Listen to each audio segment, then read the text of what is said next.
যে জায়গায় দাঁড়িয়ে আছি কিংবা বর্তমানে যে জায়গায় অবস্থান করতেছি আপনারা দেখতে পাচ্ছেন আমার আশেপাশে অনেকগুলো পাঠশালা আছে। পাঠশালা বলে থেকে অনেকে এটাকে শিমটাও বলে। আসলে এই শিমটা বা পাঠশালা কোথা থেকে আসে?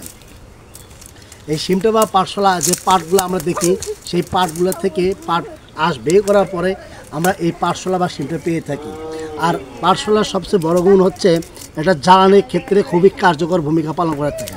শুধু তাই না, জ্বালানির ক্ষেত্রে না, এবং এটা অনেক সময় দেখা যায় যে ঘরের বেড়া দেওয়ার ক্ষেত্রেও এই পাঠশালাটা কাজে লেগে থাকে। পাটের আঁশ বের করার পরে ঠিক এরকম করে রোদে শুকিয়ে দিছে, অর্থাৎ দেখতে পাচ্ছেন কি সুন্দর করে গোল করে চতুর্পাশে গোল করে পাটের আঁশ বের করার পরে এরকম পাঠশালাগুলো রোদে শুকিয়ে দিচ্ছে। আসলে দেখতেও খুব ভালো লাগতেছে। হ্যাঁ, দূর থেকে দেখলে মনে হয় যে পাঠশালা না একটা যেন ঘর, শুধু পাঠশালা না, একটা যেন ঘর মনে হয় থাকে। যদি আপনাদেরকে দেখাই তাহলে আপনারা বুঝতে পারবেন। এই যে পাঠশালাটা,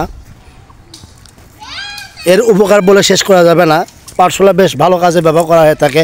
শুধু পাট থেকে যে আঁশটা বের করা হয়, এই আঁশ বের করার পরে এই পাঠশালাটা রোদেতে শুকাতে হয় এবং এটা জ্বালানির ক্ষেত্রেও কাজে লাগে এবং অনেক সময় দেখা যায় যে ঘরের বেড়া তৈরি করার ক্ষেত্রেও এটা কাজে লাগে।